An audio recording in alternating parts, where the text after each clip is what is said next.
Hi friends, வணக்கம் and welcome to எனக்கு பிடித்த சமையல்.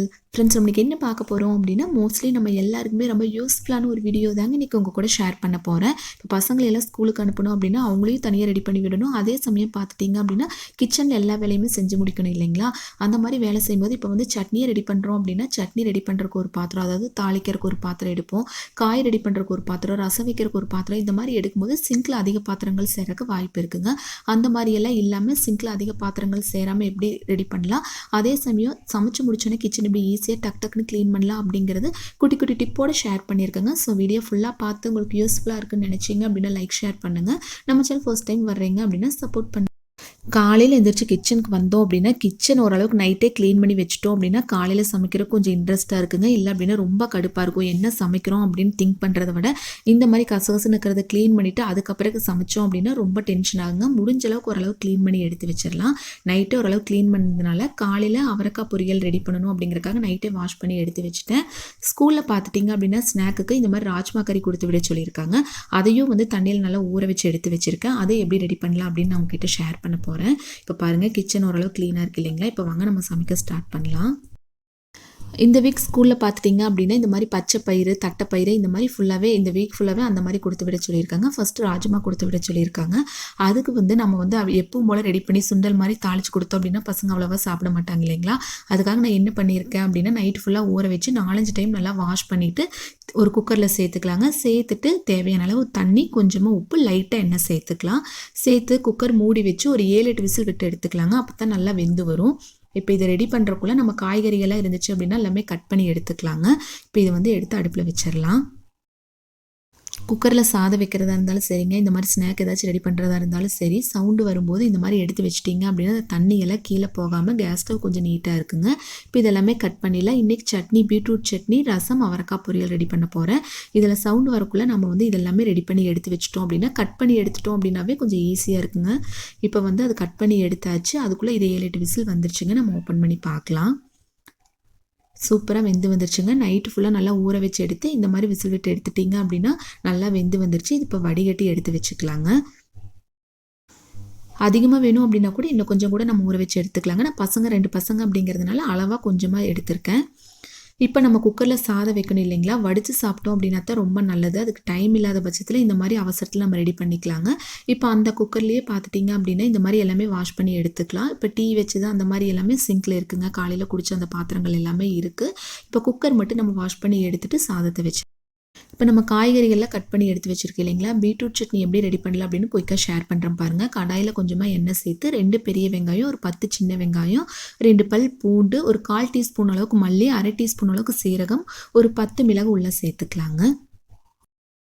இப்போ மீடியம் ஃப்ளேமில் வச்சு அடிப்பிடிக்காமல் பார்த்துக்குங்க. ஒரு டைம் நல்லா வதக்கி விட்டுடலாம். வதக்கி விட்டுட்டு நம்ம இதில் கருவேப்பிலை, தேவையான அளவு வரமிளகாய் இதெல்லாமே சேர்த்துக்கலாங்க. பீட்ரூட் இனிப்பு சுவையாக இருக்கிறதுனால கொஞ்சம் காரசாரமாக இருந்துச்சு அப்படின்னா நல்லா இருக்கு இல்லைங்களா? அதனால் நல்லா காரமாக இருக்கிற 3 மிளகாய் நான் உள்ளே சேர்த்துருக்கேன். உங்களுக்கு கொஞ்சம் காரம் கம்மியாக வேணும் அப்படின்னா 2 மிளகாய் கூட தாராளமாக சேர்த்துக்கலாங்க.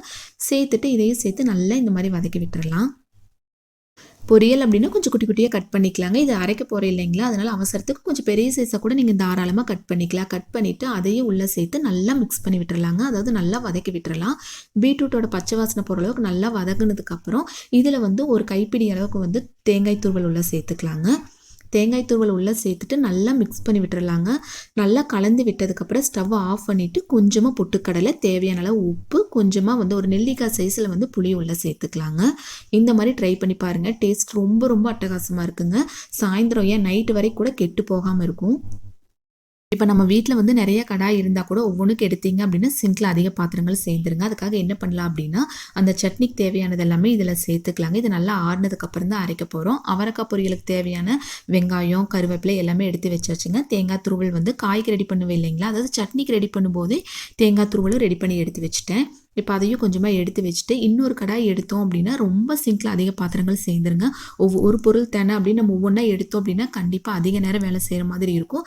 அந்த கடாய் மட்டும் டக்குன்னு ஒரு டைம் அப்படியே குக்கர் கழுவுணும் இல்லைங்களா? அதே மாதிரியே நல்லா வாஷ் பண்ணி எடுத்துட்டு அதே கடாயில் வந்து எப்பவும் போல் அவரைக்காய் பொரியல் நீங்கள் எப்படி ரெடி பண்ணுவீங்களோ அதே மாதிரி ரெடி பண்ணி எடுத்துக்கலாங்க. இப்போ நம்ம எல்லாமே வாஷ் பண்ணணுங்கிறது கிடையாதுங்க. டீ குடிச்ச பாத்திரம் மட்டும் இருக்கு. நம்ம குக்கர் மட்டும் வாஷ் பண்ணி எடுத்துட்டோம். டக்குனு அந்த சாதம் வச்சாச்சு. அதே மாதிரி சட்னிக்கு ரெடி பண்ண இல்லைங்களா, அது வந்து மிக்ஸி ஜாருக்கு மாற்றிட்டு இந்த கடாய் எடுத்தாச்சு. இல்லை அப்படின்னா 2 குக்கர் 2 கடாய் சேர்ந்துருக்கு இல்லைங்களா, ரொம்ப நேரம் நம்ம வாஷ் பண்ணுற மாதிரி இருக்கும். சமைக்கிறத விட நமக்கு இந்த மாதிரி பாத்திரம் தேய்க்கிறது ரொம்ப கடுப்பாக இருக்குங்க. ஸோ இந்த குட்டி குட்டி டிப் ஃபாலோ பண்ணி பாருங்கள். இப்போ சட்னியும் நல்லா அரைச்சி எடுத்தாச்சு. இதுவும் சின்னதாக ஒரு பாத்திரத்துக்கு மாற்றிட்டு ரசத்துக்கு தேவையானதெல்லாம் அரைக்கணும் இல்லைங்களா, அதனால் அதே மிக்ஸி ஜாரில் போட்டு அரைச்சி எடுத்துக்கலாம். இப்போ காயும் இன்னொரு 5 நிமிஷம் மட்டும் வேக வச்சு எடுத்துக்கலாங்க. காயும் வெந்து வந்ததுக்கப்புறம் இது வந்து வாஷ் பண்ணணுங்கிறது கிடையாது ரசத்துக்கு. நம்ம இதை அப்படியே ஒரு சின்னதாக ஒரு பாத்திரத்துக்கு மாற்றிட்டு அதே கடாயில் கொஞ்சமாக எண்ணெய் கருவேப்பிலை சேர்த்து, அதாவது கடுகெல்லாம் பொரிஞ்சு வந்ததுக்கப்புறம் ரசத்துக்கு கரைச்சி எடுத்து வச்சுருப்போம் இல்லைங்களா, அது உள்ளே சேர்த்துக்கலாங்க. ரசம் எப்படி டேஸ்ட்டே வைக்கலாம் அப்படிங்கிற வீடியோ ஒரு ஷார்ட்ஸில் நான் ஷேர் பண்ணியிருக்கேன். நீங்கள் பார்க்கல அப்படின்னா எண்ட் ஸ்க்ரீனில் கொடுக்குறேன், செக் பண்ணி பாருங்கள். இப்போ கிச்சன் பார்த்துட்டிங்க அப்படின்னா இந்த அளவுக்கு தான் பாத்திரங்கள் இருக்குதுங்க. அதிகமான பாத்திரங்கள் இல்லை, எல்லாமே சின்ன சின்ன பாத்திரத்துக்கு மாற்றியாச்சு. ஒரே கடாயிலேயே பார்த்துட்டிங்க அப்படின்னா நம்ம எல்லாமே ரெடி பண்ணி எடுத்துகிட்டு இல்லைங்களா. இப்போ இது வந்து எப்படி டேஸ்ட்டே ரெடி பண்ணலான்னு பார்க்கலாங்க. நல்லா வேக வச்சு எடுத்துகிட்டு இல்லைங்களா, தண்ணி ஃபுல்லாக வடித்து ஒரு பாத்திரத்துக்கு மாற்றியாச்சு. இதில் வந்து ஒரு மீடியம் சைஸ் பெரிய வெங்காயத்தை குட்டி குட்டியாக கட் பண்ணி உள்ளே சேர்த்துக்கலாங்க. இப்போ நெக்ஸ்ட்டு ஒரு சின்ன சைஸ் கேரட் இருக்குது இல்லைங்களா, அது நல்லா வாஷ் பண்ணிவிட்டு துருவி உள்ளே சேர்த்துக்கலாங்க. கட் பண்ணி சேர்க்க தேவையில்லை, நல்லா துருவி உள்ளே சேர்த்தோம் அப்படின்னா தான் டேஸ்ட் ரொம்ப நல்லா இருக்குங்க. இப்போ பெரிய வெங்காயம் கேரட் ரெண்டுமே சேர்த்துட்டு இல்லைங்களா, தேவையான அளவு மிளகாய்த்தூள் சேர்த்துக்கலாங்க. குட்டி பசங்க அப்படிங்கிறனால கொஞ்சம் அளவாகவே நம்ம சேர்த்துக்கலாம். நம்ம அப்படின்னா இன்னும் கொஞ்சம் காரசாரமாக கூட இன்னும் கொஞ்சம் சேர்த்துக்கலாங்க. இதில் பெப்பர் வேணும் அப்படின்னா தாராளமாக சேர்த்துக்கலாங்க, இல்லை வேண்டாம் அப்படின்னா தாராளமாக ஸ்கிப் பண்ணிக்கோங்க. இப்போ தேவையான அளவு உப்பு சேர்த்துக்கலாம். வேக வைக்கும்போது நம்ம கொஞ்சமாக உப்பு சேர்த்துருக்கோம், அதனால் பார்த்து அளவாக சேர்த்துட்டு கொஞ்சமாக மல்லி இலைகளை குட்டி குட்டியாக கட் பண்ணி அதையும் உள்ளே சேர்த்துக்கலாங்க. சேர்த்துட்டு லாஸ்ட்டாக கொஞ்சமாக தேங்காய் எண்ணெய் சேர்த்துக்கலாம். செக்கில் ஆட்டின தேங்காய் எண்ணெய், சுத்தமான தேங்காய் எண்ணெய் கொஞ்சமாக உள்ளே சேர்த்துக்கலாங்க. இப்போ இதெல்லாமே உள்ளே சேர்த்துட்டு நீங்கள் ஒரு டிஃபன் பாக்ஸில் கூட இந்த மாதிரி மிக்ஸ் பண்ணிட்டீங்க அப்படின்னா, டிஃபன் பாக்ஸ் க்ளோஸ் பண்ணி நல்லா ஷேக் பண்ணிட்டீங்க அப்படின்னா ஈஸியாக ரெடி பண்ணிக்கலாங்க. நான் பாத்திரம் சின்னதாக ஒரு குண்டால் சேர்த்ததுனால அப்படியே மிக்ஸ் பண்ணிக்கிறேன். சின்னதாக ஒரு ஸ்பூன் எடுத்து நல்லா மிக்ஸ் பண்ணி எடுத்துக்கலாங்க. அதுக்காக தான் நான் சொன்னேன், ஒரு பெரிய சைஸ் டிஃபன் பாக்ஸ் இருந்துச்சு அப்படின்னா இதெல்லாமே உள்ளே சேர்த்துட்டு நல்லா மிக்ஸ் பண்ணி எடுத்துட்டிங்க அப்படின்னா சூப்பராக ரெடி பண்ணிக்கலாங்க. அவ்வளோதான். இது பார்த்துட்டிங்க அப்படின்னா சுண்டல் மாதிரி தேங்காய் துருவெல்லாம் போட்டு கொடுத்தோம் அப்படின்னா பசங்களுக்கு அவ்வளோவா பிடிக்காது இல்லைங்களா. ஸோ இந்த மாதிரி ட்ரை பண்ணி பாருங்கள். என் 2 பசங்களுக்குமே ரொம்ப ரொம்ப பிடிச்சது. ட்ரை பண்ணி பார்த்துட்டு இது எப்படி இருக்குன்னு கண்டிப்பாக உங்கள் ஃபீட்பேக் மறக்காமல் ஷேர் பண்ணுங்கள். இப்போ இது நல்லா மிக்ஸ் பண்ணிவிட்டு உப்பு காரம் ஏதாச்சும் பத்தலை அப்படின்னா பார்த்துட்டு சேர்த்துக்கலாங்க. தேங்காய் எண்ணெய் பத்தலை அப்படின்னா கூட அதையும் கொஞ்சமாக சேர்த்துட்டு நல்லா மிக்ஸ் பண்ணிவிட்டு ஸ்நாக்ஸ் பாக்ஸில் போட்டு கொடுத்துடலாம். இப்போ இதெல்லாமே முடிச்சுட்டு டக்குன்னு கேஸ் ஸ்டவெல்லாம் க்ளீன் பண்ணி கவுண்டர் டாப்பு ஃபுல்லாக க்ளீன் பண்ணியாச்சுங்க. அதே சமயம் பாத்திரங்கள் எல்லாமே வாஷ் பண்ணி எடுத்து போட்டு வச்சாச்சு இல்லைங்களா. இதில் என்ன சொல்ல வரேன் அப்படின்னா, இப்போ 2 குக்கர் 3 கடாய் பக்கம் நம்ம வாஷ் பண்ணுற மாதிரி இருக்கும். அந்த மாதிரி இல்லாமல் டக்குன்னு அது எது தேவையோ அது மட்டும் வாஷ் பண்ணி எடுத்துகிட்டு மீதி எல்லாமே அப்புறம் கூட நம்ம வாஷ் பண்ணிக்கலாங்க. எல்லாமே எடுத்து வச்சிட்டிங்க அப்படின்னா ஈஸியாக இருக்குங்க. டக்குன்னு வேலை முடிஞ்ச மாதிரி இருக்கும். பாத்திரங்களும் சிங்கில் அதிகமாக சேராதுங்க. ஸோ இந்த குட்டி குட்டி டிப் உங்களுக்கு கண்டிப்பாக யூஸ்ஃபுல்லாக இருக்குன்னு நினைக்கிறேன். இதே மாதிரி வீடியோ நான் கண்டிப்பாக ஷேர் பண்ணணும் அப்படின்னா கீழே கமெண்ட்டில் மறக்காமல் சொல்லுங்கள். இந்த வீடியோ யூஸ்ஃபுல்லாக இருக்குன்னு நினச்சிங்க அப்படின்னா லைக் ஷேர் பண்ணுங்கள். தேங்க்யூ.